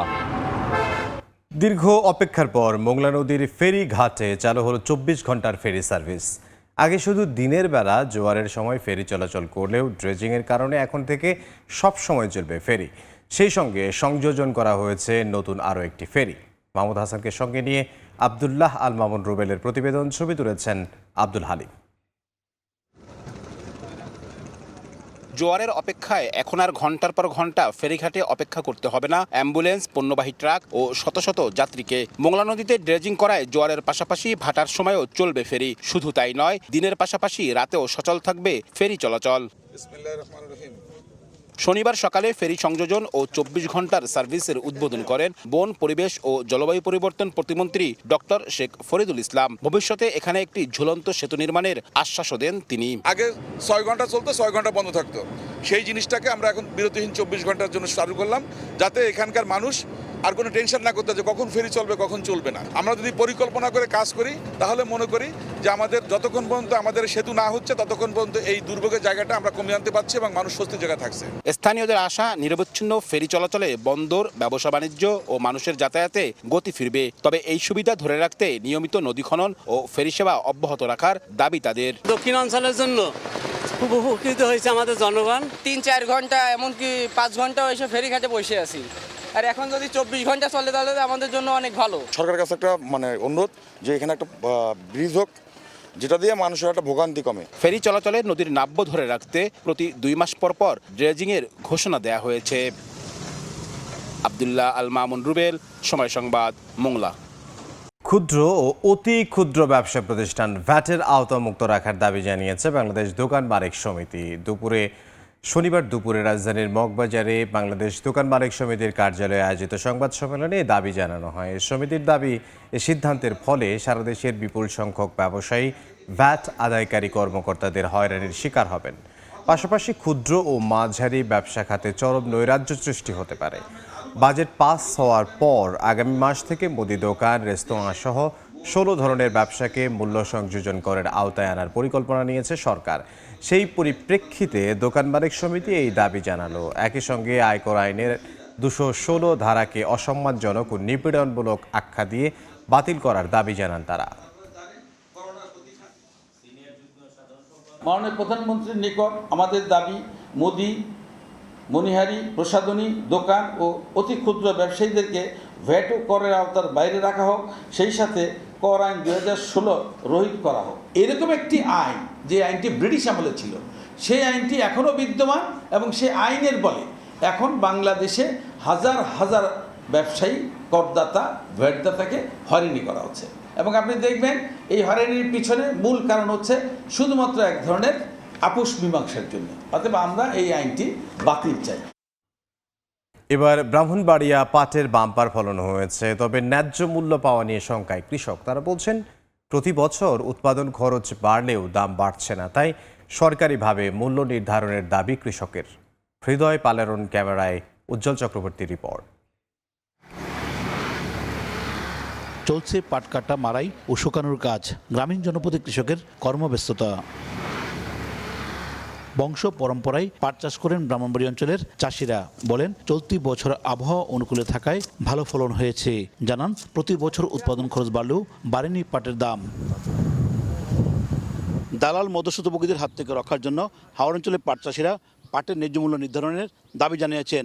অন্যথায় পাট চাষে আগ্রহ হারাবেন তারা। সরকার পাটকে যদি রেট দেয় তাহলে কৃষক বাঁচবে। মন ধরে রাখি নে এই 3000, 2000, 2500 এই মিলে কিনতে আছে, কৃষক কেমনে পাচ্ছ? আমরা ফাট লম, ব্যাপারীরা ফাট কিনা সেটা গুদাম বইরা তৈব, শেষে গিয়া সেটা এরা ব্যবসা করবা, আমরা তো নিব কম দরে কিনা, এতে কৃষক লস। সরকার যদি ফাটের দর একটু বাড়াই দিত তাহলে আমরা গৃহস্থ পয়সা থাকতাম। কৃষি বিভাগ বলছে চলতি মৌসুমে ব্রাহ্মণবাড়িয়া অঞ্চল থেকে অন্তত 60,000-এর বেশি বেল পাট উৎপাদন হবে, যার বাজার মূল্য অন্তত 100 কোটি টাকা। এবার আবহাওয়া অনুকূলে থাকে ফলন আশা করছি ভালো হবে এবং কৃষক বাজার দর ভালো থাকে, তারা ন্যায্য মূল্য পাবে। পাটজাত পণ্যের উৎপাদন বৃদ্ধির লক্ষ্যে বিশেষ প্রশিক্ষণের ব্যবস্থা করা হয়েছে। রপ্তানি করতে চাইলে সহায়তার কথা জানিয়েছে কৃষি বিপণন অধিদপ্তর। কেউ যদি পাট নিয়ে কাজ করতে চায়, পাট নিয়ে কোনো পণ্য উৎপাদন করতে চায়, তো আমাদের কৃষি বিপণন অধিদপ্তর থেকে সেই সুযোগটা আছে, কেউ যদি চায়। চলতি মৌসুমে হাওড় বেষ্টিত নাসিরনগর, সরাইল বিজয়নগর, নবীনগর এবং বানসারাপুরে 4575 হেক্টর জমিতে আবাদ হয়েছে দেশি, কেনাফ, মেস্তা ও তুষা জাতের পাট। উজ্জ্বল চক্রবর্তী, সময় সংবাদ, ব্রাহ্মণবাড়িয়া। নোয়াখালীর দ্বীপ উপজেলা হাতিয়ায় সরকারি 10টি দফতরে বেশিরভাগ পদই শূন্য। নিয়োগ না দেয়ায় অন্য উপজেলার একই কর্মকর্তাকে দেয়া হয়েছে অতিরিক্ত দায়িত্ব। তবে তারাও নিয়মিত অফিস না করায় সরকারি বিভিন্ন কর্মসূচি বাস্তবায়নে দেখা দিয়েছে স্থবিরতা। সাইফুল্লাহ কাবরুলের পাঠানো তথ্য, মোহাম্মদ ইয়াসিনের ছবি নিয়ে রিপোর্ট। নোয়াখালীর হাতিয়া উপজেলা মহিলা বিষয়ক কর্মকর্তার পদ প্রায় 1 বছর ধরে শূন্য। পাশাপাশি ওই দফতরের 5টি কর্মকর্তার মধ্যে 4টি খালি রয়েছে দীর্ঘদিন। ফলে নারী উন্নয়ন, প্রশিক্ষণ ও সরকারি বিভিন্ন কর্মসূচি বাস্তবায়নে দেখা দিয়েছে স্থবিরতা। শুধু মহিলা বিষয়ক দফতরই নয়, যুব উন্নয়ন কর্মকর্তা, সমাজসেবা কর্মকর্তা, উপজেলা প্রাণী সম্পদ কর্মকর্তা, মাধ্যমিক শিক্ষা কর্মকর্তা, উপজেলা পরিসংখ্যান কর্মকর্তা, মৎস্য কর্মকর্তা এবং নির্বাচন কর্মকর্তার মতো গুরুত্বপূর্ণ পদেও নেই স্থায়ী কর্মকর্তা। অন্য উপজেলার একই কর্মকর্তাকে দেওয়া হয়েছে অতিরিক্ত দায়িত্ব। তবে তারা হাতিয়ায় আসেন না বলে অভিযোগ স্থানীয়দের। সরকারি কর্মকর্তা না থাকার কারণে সাধারণ মানুষ খুব একটা জটিলতার মধ্যে পড়ে। অফিসার না থাকার কারণে আপনার কর্মকাণ্ড স্থবিরতা এবং যথানিয়মে যথাযথভাবে হচ্ছে না। এখানে মহিলা বিষয়ক কর্মকর্তা নেই, তো এখানে নারীরা অনেক দিক থেকে পিছিয়ে যাচ্ছে। সরকারের কাছে আহ্বান জানাবো যেন অতি দ্রুত এই বিষয়গুলো উনি মাথায় নিয়ে অতি দ্রুত সংশোধন করে। শিক্ষাক্ষেত্রেও একই চিত্র। হাতিয়া দ্বীপ সরকারি কলেজে নেই অধ্যক্ষ ও উপাধ্যক্ষ। সরকারি বালক ও বালিকা উচ্চ বিদ্যালয়ে প্রধান শিক্ষক ও সহকারী প্রধান শিক্ষকের পদ শূন্য। এমনকি উপজেলা স্বাস্থ্য কমপ্লেক্সে দীর্ঘদিন ধরে নেই গাইনি বিশেষজ্ঞ ও জেনারেল সার্জন। ফলে জটিল রোগে আক্রান্ত রোগীদের উন্নত চিকিৎসার জন্য নোয়াখালী সদর কিংবা চট্টগ্রামে যেতে হচ্ছে। একাধিকবার লিখিত পাঠিয়েছি জনবলের জন্য আবেদন জানিয়ে, এবং ঊর্ধ্বতন কর্তৃপক্ষকে আমরা ফোনের মাধ্যমেও অবহিত করেছি। জনবল সংকট সমাধানে মন্ত্রণালয়ে জানানো হয়েছে বলে জানান জেলা প্রশাসক। ফুল টাইম কর্মকর্তা পদায়ন থাকলে কাজকর্মগুলো বাস্তবায়ন করা অনেক সহজ হয়। তো আমরা ইতিমধ্যে এই বিষয়টি সংশ্লিষ্ট বিভাগীয় প্রধান যারা রয়েছেন জেলা পর্যায়ের কর্মকর্তা তাদের দৃষ্টিতে এনেছে, প্লাস আমরা মন্ত্রণালয়ের দৃষ্টিতে আনবো। হাতিয়া উপজেলায় সরকারের 23টি দফতরের কার্যালয় রয়েছে। সময় সংবাদ, নোয়াখালী। প্রতি বছর বর্ষায় রাঙামাটির বিভিন্ন স্থান পর্যটকের পদচারণায় মুখর থাকলেও এবছর উল্টো চিত্র। পর্যটক না থাকায় অলস সময় পার করছেন ব্যবসায়ীরা। পর্যটন শিল্পের উপর নির্ভরশীল 15,000 মানুষের জীবিকায় নেমেছে অনিশ্চয়তা। হেফাজত সবুজের তথ্য, রাজীব দাস মুন্নার ছবিতে রিপোর্ট। পানিতে ভাসছে না পর্যটকবাহী নৌযান, সেতুতে নেই মানুষের আনাগোনা। অথচ প্রতি বছর বর্ষায় পর্যটকদের পদচারণায় মুখর থাকে দেশের বৃহৎ এ পর্যটন খাত। নিস্তব্ধতা বিরাজ করছে রাঙামাটির পর্যটন শিল্পের আইকনিক স্থান ঝুলন্ত সেতুতে। পর্যটকের অপেক্ষায় লেকে নোঙর করে আছে শত শত টুরিস্ট বোট। ভাসমান ফলের দোকানেও ক্রেতা নেই। এছাড়া স্থানীয় তাঁতে বোনা পোশাকের দোকানে বেচাকেনা নেই। এবছর পর্যটক শূন্য পরিবেশে অনেকটা দুশ্চিন্তায় স্থানীয় ছোট বড় ব্যবসায়ীরা। 1 মাস আগে 3,000-4,000 টাকা বিক্রি হতো ডেলি, আর এখন হয় 500 টাকাও বিক্রি করতে, 500-700 টাকা বিক্রি করতে কষ্ট হয়। ব্যবসা বাণিজ্য খারাপ, এর জন্য আমরা পরিবার চালাতে খুব কষ্ট হচ্ছে আমাদের। এখন যদি টুরিস্ট হইতো তাহলে একটু ভালো হতো, যেমন আমাদের চলতেও খুব কষ্ট হচ্ছে। পর্যটক না থাকায় হতাশা বিরাজ করলেও সুদিন ফেরার আশায় হোটেল মোটেল মালিক সমিতি। আমাদের ব্যবসাতে অনেক ধরনের লস হচ্ছে, তবে আশা করছি সামনে টুরিস্ট আসবে, আমাদের এই লস কেটে উঠবে, এটাই আশা করি। রাঙামাটি চেম্বার অব কমার্সের তথ্য মতে জেলায় 15,000 মানুষ পর্যটন শিল্পের উপর নির্ভর করে জীবিকা নির্বাহ করেন। সময় সংবাদ, রাঙামাটি। বান্দরবানে পার্বত্য চট্টগ্রাম উন্নয়ন বোর্ডের অর্থায়নে নির্মিত হচ্ছে আধুনিক হিমাগার। এতে পচনের হাত থেকে রক্ষা পাবে জেলায় উৎপাদিত কৃষিপণ্য ও ফল ফলাদি। নিশ্চিত হবে ন্যায্য মূল্য। বিস্তারিত এনে জাকিরের রিপোর্টে।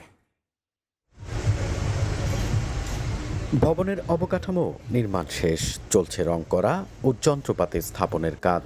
কৃষিপণ্য সংরক্ষণের জন্য নির্মিত হচ্ছে আধুনিক হিমাগার। বান্দরবান শহরের হাফেজখোনা এলাকায় পার্বত্য চট্টগ্রাম উন্নয়ন বোর্ডের অর্থায়নে তৈরি করা হচ্ছে 50 মেট্রিক টন ধারণ ক্ষমতা সম্পন্ন হিমাগার, যেখানে সংরক্ষণ করা হবে পাহাড়ে উৎপাদিত বিভিন্ন পচনশীল কৃষিপণ্য ও ফল ফলাদি। প্রতিবছর মৌসুমে পাহাড়ে উৎপাদিত হয় বিপুল পরিমাণ আম, আনারস, কাঁঠাল, লিচু, ড্রাগন সহ বিভিন্ন কৃষিপণ্য। কিন্তু হিমাগারের অভাবে এসব পণ্য দীর্ঘদিন সংরক্ষণ করতে পারে না কৃষকেরা। এর ফলে নষ্ট হওয়ার আশঙ্কায় ন্যায্য দাম ছাড়াই উৎপাদিত কৃষিপণ্য বিক্রিতে বাধ্য হন কৃষক। আধুনিক সুবিধা সম্বলিত হিমাগারটি চালু হলে কৃষিপণ্য ও ফলফলাদি দীর্ঘদিন সংরক্ষণ করার পাশাপাশি বাজারের চাহিদা অনুযায়ী বিক্রির সুযোগ পাবেন কৃষক। কলা, আনারস, আম, লিচু, কাঁঠাল এগুলো দীর্ঘদিন হিমাগার না থাকার কারণে কৃষকরা ফেলে নষ্ট হয়ে ফেলে দিচ্ছে। এটি যদি সুস্থভাবে পরিচালিত হয়, এখানে কৃষকরা উপযুক্ত দাম পাবে। সরকারের যে উদ্যোগ নিচ্ছে, এই উদ্যোগ যদি মানে চালু করে কৃষকের লাই সদর লাই বেশি ভালো হবে। হিমাগারটি চালু হলে কৃষিক্ষেত্রে বৈপ্লবিক পরিবর্তনের পাশাপাশি কৃষকদের ভাগ্য উন্নয়ন হবে বলে জানায় পার্বত্য চট্টগ্রাম উন্নয়ন বোর্ড। এটা একটা কৃষকের ভাগ্যের পরিবর্তনের নতুন চালিকা শক্তি হিসেবে প্রথম কাজ করবে আশা করি। 1,85,00,000 টাকা ব্যয়ে হিমাগার নির্মাণ প্রকল্পটি বাস্তবায়ন করছে ঠিকাদারি প্রতিষ্ঠান গ্রিন ভ্যালি কনস্ট্রাকশন। এন.এ. জাকির, সময় সংবাদ, বান্দরবান। দেশের বাইরের খবর। হরমুজ প্রণালী ঘিরে আবারও উত্তপ্ত মধ্যপ্রাচ্য। ওমান উপকূলে পণ্যবাহী জাহাজে হামলার জবাবে ইরানের অস্ত্র সংরক্ষণাগারে আঘাতের দাবি করেছে যুক্তরাষ্ট্র। পাল্টা মধ্যপ্রাচ্যে থাকা মার্কিন বিভিন্ন সামরিক স্থাপনাগুলোকে লক্ষ্যবস্তু বানিয়েছে তেহরান। উত্তেজনার মধ্যেই ওয়াশিংটনে যুক্তরাষ্ট্রের মধ্যস্থতায় প্রাথমিক চুক্তিতে সই করেছে ইসরায়েল ও লেবানন। তবে এ চুক্তিকে প্রত্যাখ্যান করেছে হিজবুল্লাহ।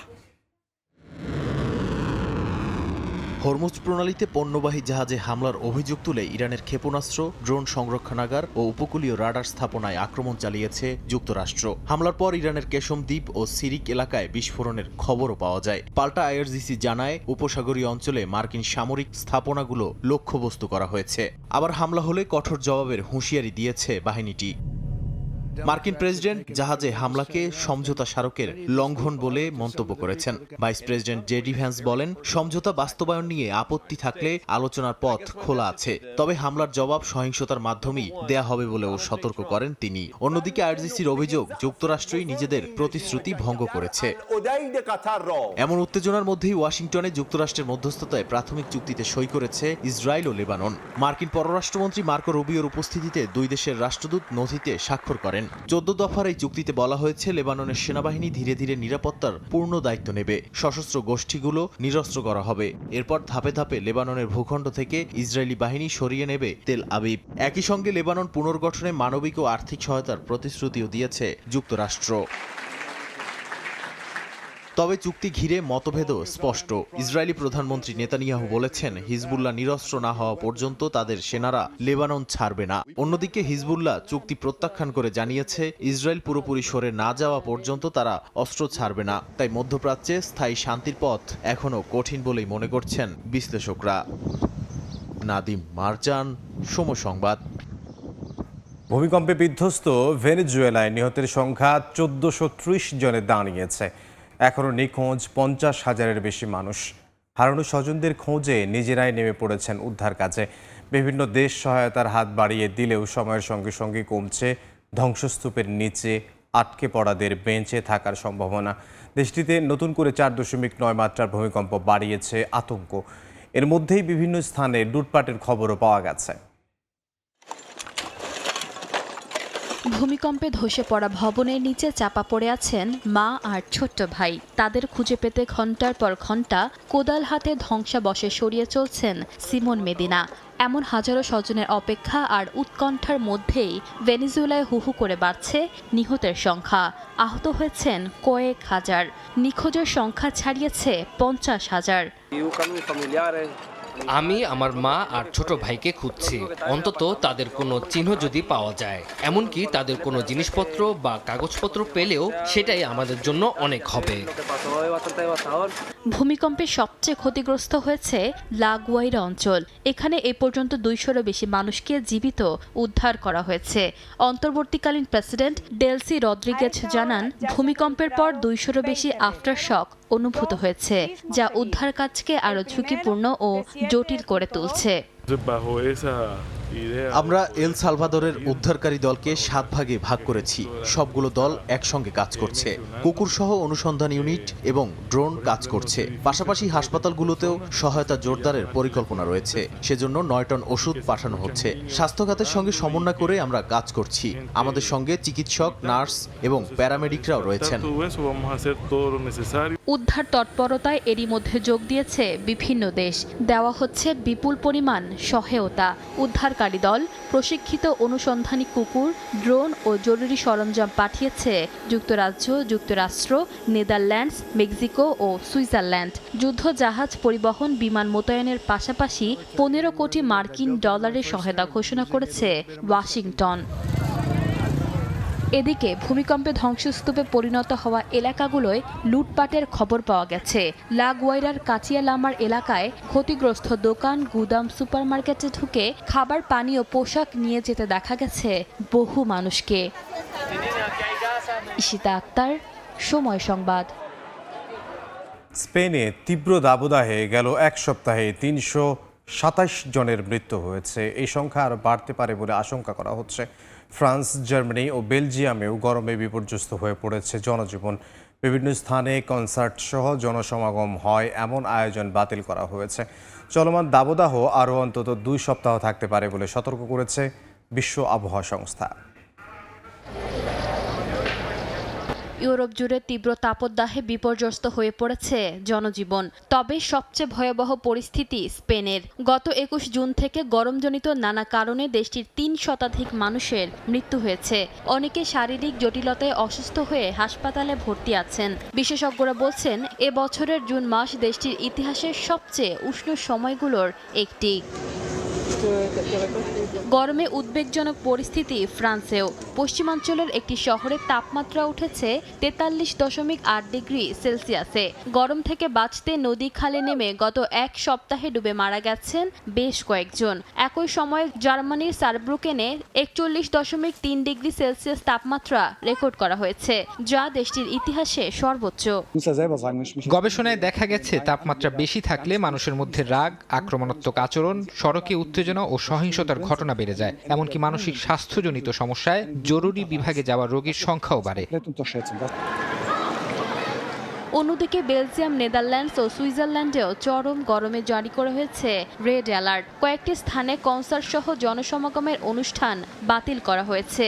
গরমের সরাসরি প্রভাব পড়েছে স্থানীয়দের জীবনযাত্রায়। নেদারল্যান্ডসে 40 ডিগ্রি সেলসিয়াসের কাছাকাছি তাপমাত্রা রেকর্ড করা হয়েছে। সুইজারল্যান্ডে নদীর পানি অতিরিক্ত গরম হয়ে যাওয়ায় একটি পারমাণবিক বিদ্যুৎ কেন্দ্রের 2টি রিঅ্যাক্টরও সাময়িকভাবে বন্ধ রাখতে হয়েছে। বিশ্ব আবহাওয়া সংস্থা বলছে, এই তাপপ্রবাহ আগামী আরও 2 সপ্তাহ পশ্চিম, মধ্য ও দক্ষিণ ইউরোপের বড় অংশে অব্যাহত থাকতে পারে। তীব্র গরমের কেন্দ্র ধীরে ধীরে বলকান অঞ্চলের দিকে সরে যাবে। ইশিতা আক্তার, সময় সংবাদ। সংযুক্ত আরব আমিরাতের মধ্যস্থতায় রাশিয়া ও ইউক্রেনের মধ্যে নতুন করে বন্দি বিনিময় হয়েছে। উভয় পক্ষ 160 জন করে মোট 320 জন বন্দীকে নিজ দেশে ফিরিয়ে নিয়েছে। 2022 সালে যুদ্ধ শুরুর পর থেকে এখন পর্যন্ত 9,500-এর বেশি ইউক্রেনীয় যুদ্ধবন্দীকে রাশিয়ার বন্দিদশা থেকে মুক্ত করা হয়েছে বলে জানিয়েছেন ইউক্রেনের প্রেসিডেন্ট। এদিকে আর্কটিক অঞ্চলে রাশিয়ার ক্রমবর্ধমান সামরিক তৎপরতা মোকাবিলায় প্রস্তুতি জোরদার করেছে নেটো। দীর্ঘদিন পর পরিবারের সদস্য ও প্রিয়জনদের কাছে পেয়ে আনন্দে আত্মহারা হয়ে পড়েন ইউক্রেনের সেনারা। নতুন বন্দি বিনিময় চুক্তির আওতায় 160 জন ইউক্রেনীয় সেনাকে রুশ বন্দিদশা থেকে ফিরিয়ে আনা হয়েছে বলে জানান প্রেসিডেন্ট ভলোদিমির জেলেনস্কি। বলেন, 2022 সালে যুদ্ধ শুরুর পর থেকে এখন পর্যন্ত 9,500-এর বেশি ইউক্রেনীয় যুদ্ধবন্দীকে রাশিয়ার বন্দিদশা থেকে মুক্ত করা হয়েছে। তাদের মধ্যে সেনাবাহিনী, ন্যাশনাল গার্ড, সীমান্তরক্ষী বাহিনী এবং স্টেট স্পেশাল ট্রান্সপোর্ট সার্ভিসের সদস্যও রয়েছেন। 160 জন রুশ সেনাকেও ইউক্রেনের নিয়ন্ত্রিত এলাকা থেকে ফিরিয়ে নেওয়ার কথা জানিয়েছে মস্কো। সংযুক্ত আরব আমিরাতের মধ্যস্থতায় হওয়া এ বিনিময়টি 2022 সালে যুদ্ধ শুরুর পর দুই দেশের মধ্যে 76তম বন্দি বিনিময়। ফিরে আসা সেনাদের প্রথমে বেলারুশে চিকিৎসা ও মানসিক সহায়তা দেওয়া হচ্ছে। এরপর পুনর্বাসনের জন্য রাশিয়ায় নেওয়া হবে বলে জানিয়েছে মস্কো। এদিকে আর্কটিক অঞ্চলে রাশিয়ার ক্রমবর্ধমান সামরিক তৎপরতা বাড়ায় ইউরোপের উত্তরাঞ্চলে নিরাপত্তা প্রতিযোগিতা বাড়ছে। অঞ্চলটিতে রাশিয়ার সামরিক সক্ষমতা বৃদ্ধির জবাবে ন্যাটো বড় ধরনের মহড়া ও প্রতিরক্ষা প্রস্তুতি জোরদার করছে। বরফ গলার ফলে নতুন নৌপথ ও কৌশলগত গুরুত্ব বাড়ায় আর্কটিক এখন ন্যাটো, রাশিয়া ও চীনের ভূ রাজনৈতিক প্রতিদ্বন্দ্বিতার অন্যতম কেন্দ্রবিন্দুতে পরিণত হয়েছে। রাইসা জান্নাত, সময় সংবাদ। যুক্তরাষ্ট্রের ইউটা অঙ্গরাজ্যে ভয়াবহ দাবানল ছড়িয়ে পড়ায় জরুরি অবস্থা ঘোষণা করেছে কর্তৃপক্ষ। এ কারণে স্বাধীনতা দিবসের আগেই আতশবাজিতে কড়াকড়ি আরোপ করা হয়েছে। 5 দিনে দাবানলে প্রায় 290 বর্গ কিলোমিটার এলাকায় ছড়িয়ে পড়েছে। ঘন্টায় 56 কিলোমিটার বেগে বাতাস, 72 কিলোমিটার পর্যন্ত দমকা হাওয়ায় আগুন নিয়ন্ত্রণে আকাশপথের অভিযানও ব্যাহত হচ্ছে। শুষ্ক ঝোড়ো আবহাওয়ায় নতুন দাবানলের আশঙ্কায় সতর্কতা জারি করেছে যুক্তরাষ্ট্রের জাতীয় আবহাওয়া বিভাগ। জাপানের দক্ষিণ পশ্চিমাঞ্চলের একটি আবাসিক এলাকায় হঠাৎ বিশাল গর্ত তৈরি হয়েছে। এতে তলিয়ে গেছে গ্যারাজের একটি অংশ ও মোটরসাইকেল। শুক্রবার স্থানীয় সময় সন্ধ্যায় রাস্তা ধসে পড়ার খবর পায় পুলিশ। পরে দেখা যায় আবাসিক এলাকার মাঝেই তৈরি হয়েছে প্রায় 9 মিটার লম্বা, 6 মিটার চওড়া এবং 5 মিটার গভীর একটি গর্ত। এটি আরও বড় হতে পারে এমন আশঙ্কায় সচেতনামূলক ব্যবস্থা হিসেবে আশপাশের প্রায় 20টি পরিবারের বাসিন্দাদের নিরাপদ স্থানে সরে যাওয়ার নির্দেশ দেওয়া হয়েছে।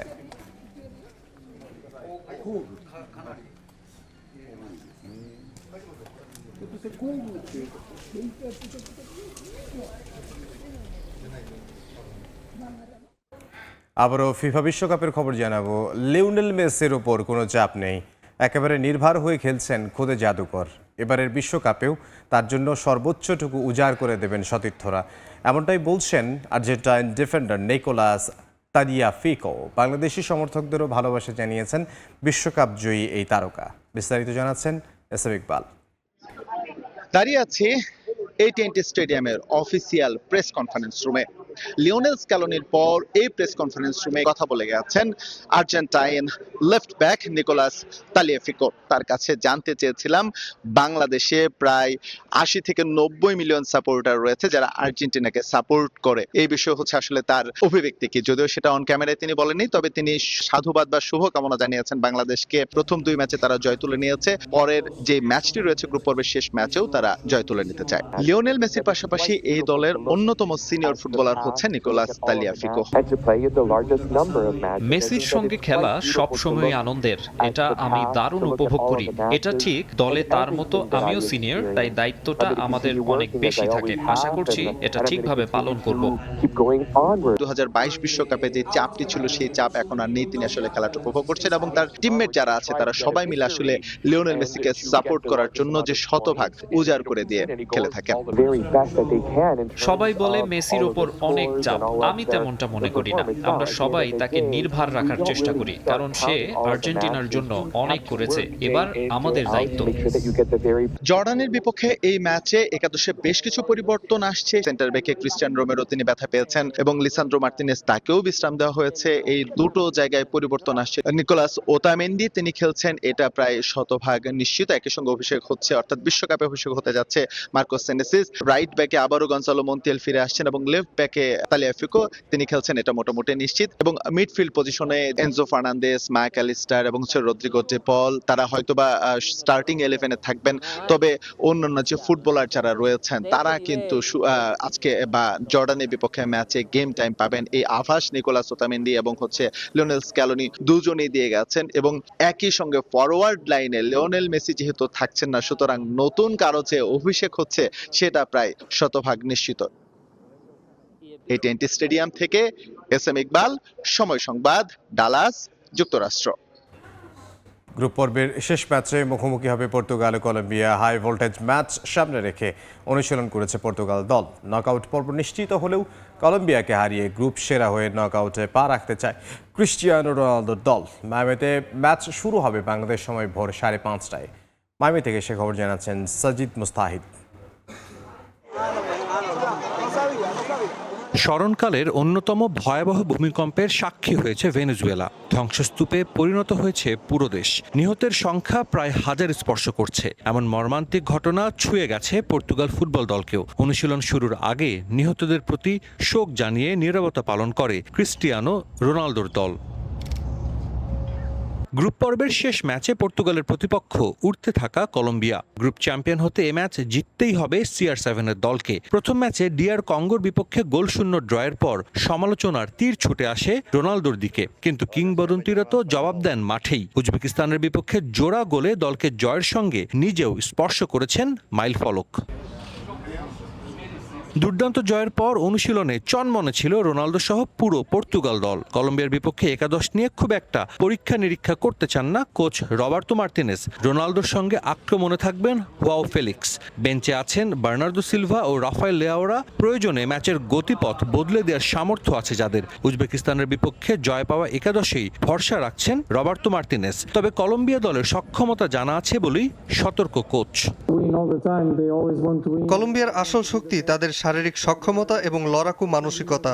আমাদেরও সেই জায়গায় লড়াই করার জন্য প্রস্তুত থাকতে হবে। তবে আমাদের মূল মনোযোগ থাকবে নিজেদের পারফরম্যান্স এবং আমরা কি করতে পারি তার ওপর। কলম্বিয়ার মুখোমুখি হওয়ার এই চ্যালেঞ্জ আমাদের খেলার কৌশলগত দিকের পাশাপাশি মানসিক দিকের উন্নতিতেও অনেক সাহায্য করবে। এদিকে 2 ম্যাচে জয় তুলে নিয়ে কলম্বিয়া এবার বিশ্বকাপে এসেছে শিরোপা জয়ের লক্ষ্য নিয়ে। আক্রমণ ভাগের পরীক্ষিত সেনানী লুইস দিয়াজ আছেন ছন্দে। মাঝমাঠে অভিজ্ঞতার প্রতীক হামেস রদ্রিগেজ। কাঁধের চোট কাটিয়ে লুইস সুয়ারেজও প্রস্তুত একাদশে ফিরতে। এর আগে এই দু দল একবারই খেলেছে, সেটাও প্রীতি ম্যাচে। গোলশূন্য সেই ড্রয়ের পর এবার প্রথমবারের মতো বিশ্বকাপের মঞ্চে দেখা হচ্ছে দুই দলের। নকআউট পর্ব নিশ্চিত হয়ে গেলেও শেষ ম্যাচের গুরুত্ব কোনোভাবেই কম না। তার কারণ গ্রুপ চ্যাম্পিয়ন হলেই নকআউটে অনেকটাই সহজ প্রতিপক্ষ পাবে পর্তুগাল, কলম্বিয়া দু দলই। তাই পর্তুগাল কোনোভাবেই চাইবে না কলম্বিয়ার বিপক্ষে এই ম্যাচটা হেরে যেতে। পূর্ণ 3 পয়েন্ট নিয়েই গ্রুপ সেরা হয়ে নকআউটে পা রাখতে চাইবে রোনালদোর দল। মায়ামি থেকে সাজিদ মুস্তাহিদ, সময় সংবাদ, যুক্তরাষ্ট্র। কলম্বিয়ার বিপক্ষে গুরুত্বপূর্ণ ম্যাচের আগে প্রস্তুতি সেরে নিয়েছে পর্তুগাল। মায়ামিতে শেষ অনুশীলন সেশনের মধ্যমণি ছিলেন ক্রিস্টিয়ানো রোনালদো। 3টি গ্রুপে ভাগ হয়ে প্র্যাকটিস করেছে পর্তুগিজরা।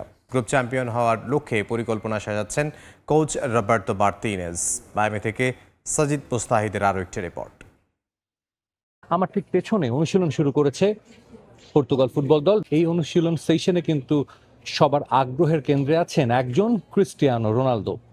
রোনালদো প্রথম ম্যাচে যখন কঙ্গোর বিপক্ষে খুব একটা পারফর্ম করতে পারেননি, দল ড্র করেছে, তাকে নিয়ে হচ্ছে তুমুল সমালোচনা। তবে উজবেকিস্তানের বিপক্ষে জোড়া গোল করে এই বিশ্বকাপে নিজের উপস্থিতির কথা জানান দিয়েছেন পর্তুগালের সর্বকালের সেরা ফুটবলার। কলম্বিয়ার বিপক্ষে ম্যাচের আগে শেষ অনুশীলন সেশন পর্তুগাল দলের, এবং অনুশীলনের প্রথম 15 মিনিট উন্মুক্ত থাকে সংবাদ মাধ্যমের জন্য। এরপর কিন্তু ট্যাকটিক্যাল যে অনুশীলনগুলো, যে ফরমেশনে খেলে, কে কোথায় খেলবেন এবং ট্যাকটিক্যাল বিষয়গুলো কিন্তু পরবর্তীতে আসলে অনুশীলন করা হয়। আমরা দেখছি এখানে 3 গ্রুপে দলের ফুটবলাররা ভাগ হয়ে ওয়ার্ম আপ করছেন। এর মধ্যে সবচেয়ে বামের যে গ্রুপটি, এখানে রয়েছেন আমরা দেখতে পাচ্ছি ক্রিস্টিয়ানো রোনালদো। তার আসলে শেষ বিশ্বকাপ আমরা বলতেই পারি। 41 বছর বয়সে তিনি বিশ্বকাপ খেলছেন, দলকে নেতৃত্ব দিচ্ছেন। রোনালদো 41 বছর বয়সে সবশেষ ম্যাচে জোড়া গোল করেছেন। বিশ্বকাপেও কিন্তু এটি একটি রেকর্ড। বিশ্বকাপের গ্রুপ পর্বের পর্তুগালের শেষ ম্যাচ। কলম্বিয়া কিন্তু প্রতিপক্ষ হিসেবে যথেষ্ট শক্তিশালী। র্যাঙ্কিংয়ে একটু পার্থক্য থাকলেও আসলে কলম্বিয়াকে বলাই যায় যে এই বিশ্বকাপের অন্যতম ডার্ক হর্স। সবশেষ কোপা আমেরিকা 2 বছর আগে এই যুক্তরাষ্ট্রের মাটিতেই কলম্বিয়া কিন্তু আর্জেন্টিনার বিপক্ষে খেলেছিল কোপা আমেরিকার ফাইনাল। যদিও হেরে যায় ম্যাচটি, কিন্তু এরপরও বলাই যায় যে দলটিতে দারুণ কিছু ফুটবলার রয়েছে। পর্তুগাল দল এই ম্যাচটা যে কোনো মূল্যে জিততে চায়, কারণ এই ম্যাচে জিতলে তারা গ্রুপ চ্যাম্পিয়ন হতে পারবে। মিডফিল্ড নিয়ে কিন্তু দলের কোচ বেশ আশাবাদী। শুধু মিডফিল্ড নয়, তাদের আক্রমণ ভাগেও যথেষ্ট বিকল্প রয়েছে। গত ম্যাচে আমরা দেখেছি রোনালদো গোল করেছেন, পরবর্তীতে সাবস্টিটিউট হিসেবে নেমে রাফায়েল লিয়াও কিন্তু গোল করেছেন, এবং তাদের স্কোয়াডে আরেকজন গোল স্কোরার রয়েছেন, তিনি গনসালো রামোস। পূর্ণ 3 পয়েন্ট নিয়ে পর্তুগাল পা রাখতে চাইবে বিশ্বকাপের নকআউট পর্বে। প্রথম ম্যাচে যখন রোনালদো গোল পাননি, অনেকে কিন্তু বলেছে দলে তার প্রয়োজন নেই, দলে আসলে অনেকে তাকে চায় না, কিন্তু অনুশীলনে একেবারেই ভিন্ন চিত্র দেখা যাচ্ছে। নেতার মতো সামনে থেকে নেতৃত্ব দিচ্ছেন রোনালদো, তার পেছনে পেছনে আছেন ফুটবলাররা। দলের সতীর্থরা এবং অধিনায়ক যেভাবে আসলে যেটা হওয়া উচিত সেভাবেই কিন্তু রোনালদো দলকে নেতৃত্ব দিচ্ছে এবং প্রত্যাশা এটাই থাকবে সবার। সাজিদ মুস্তাহিদ, সময় সংবাদ, যুক্তরাষ্ট্র। গ্রুপ পর্বের আরও একটি রুদ্ধশ্বাস ম্যাচের অপেক্ষায় ফুটবল বিশ্ব। নকআউট পর্ব নিশ্চিতের লড়াইয়ে মুখোমুখি হবে ঘানা ও ক্রোয়েশিয়া। যুক্তরাষ্ট্রের ফিলাডেলফিয়ায় রোববার রাত 3টায় অনুষ্ঠিত হবে ম্যাচটি। কাতার বিশ্বকাপে গ্রুপ পর্ব থেকে বিদায় নেয়া ঘানা 1 জয় ও 1 ড্র নিয়ে 4 পয়েন্ট টেবিলের 2-এ, অন্যদিকে 1 জয়ে 3 পয়েন্ট নিয়ে টেবিলের 3-এ ক্রোয়েশিয়া। ক্রোয়েশিয়ার সেই বিখ্যাত নেভার সে ডাই মানসিকতা নিয়ে খেলার ক্ষিপ্রতা এবারের বিশ্বকাপে অনেকটাই মলিন। গেল দশকের সবচেয়ে ধারাবাহিক পারফর্ম করা দলগুলোর একটি ছিল ক্রোয়েটরা। 2018-তে রানার্স আপ হওয়া দলটি 2022 বিশ্বকাপেও অর্জন করে 3য় স্থান। তবে এবারের বিশ্বকাপের শুরুটা মনের মতো হয়নি লুকা মদ্রিচদের। ইংল্যান্ডের কাছে 4-2 ব্যবধানে হেরেছে জ্লাতকো দালিচের শিষ্যরা। পরের ম্যাচে পানামার সাথে কঠিন লড়াই শেষে 1-0 গোলে জয় পায় ক্রোয়েশিয়া। এবার তারা মুখোমুখি হবে ঘানার।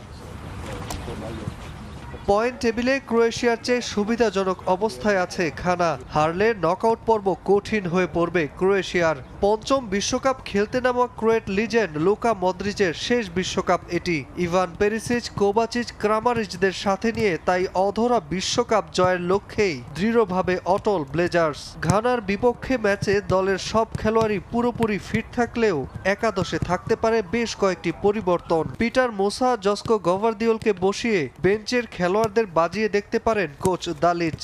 ইংল্যান্ডের বিপক্ষে দুর্দান্ত গোল করা মার্টিন বাতুরিনা ব্যর্থ ছিলেন পানামার বিপক্ষে। তাকে নিয়ে আলাদা পরিকল্পনা করে রেখেছে দালিচ। ঘানার বিপক্ষে যে কোনো ধরনের অঘটন এড়াতে সব ধরনের প্রস্তুতি সেরেছে ব্লেজার্স।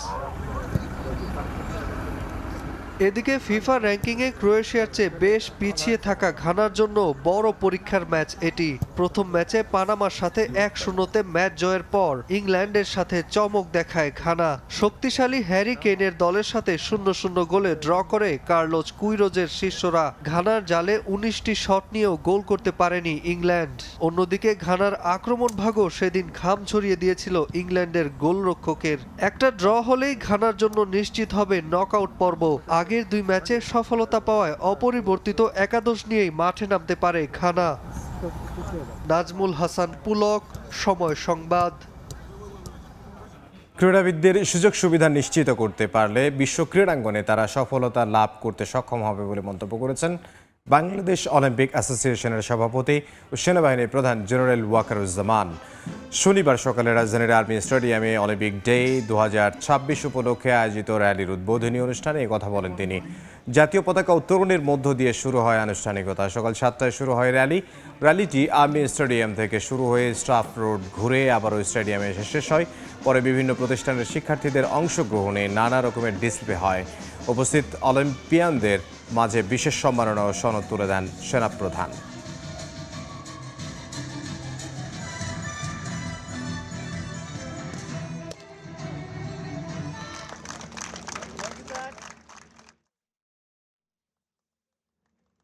আমাদের ক্রীড়াবিদদের যদি আমরা উপযুক্ত সুযোগ সুবিধা দিতে পারি, অবশ্যই আমরা বিশ্বের ক্রীড়াঙ্গনে আমরা সাফল্য লাভ করতে সক্ষম হব।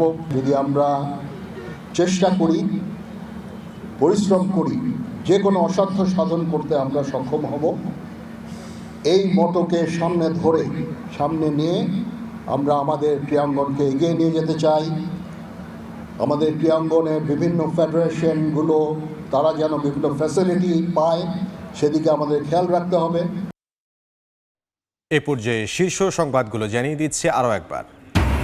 চীন মালয়েশিয়া সফরের সাফল্য জনগণকে উৎসর্গ করলেন তারেক রহমান। সংসদে ধন্যবাদ প্রস্তাব গ্রহণ, বিদেশের সঙ্গে করা চুক্তি অবহিত করার আহ্বান বিরোধী দলের। ঢাকা বেইজিং সম্পর্ক সর্বোচ্চ ধাপে বিবেচনায় মিয়ানমার দিয়ে করিডোর প্রস্তাব। তিস্তা প্রকল্পের সম্ভাব্যতা যাচাইয়ে একমত। রোহিঙ্গা ইস্যুতে কাজ করবে চীন মালয়েশিয়া। এবং নিয়ম রক্ষার ম্যাচে সকালে আর্জেন্টিনার সামনে জর্ডান। শুরুর একাদশে থাকছে না মেসি, আসতে পারে 7 পরিবর্তন। আলাদা ম্যাচে লড়বে পর্তুগাল, ইংল্যান্ড, ক্রোয়েশিয়া।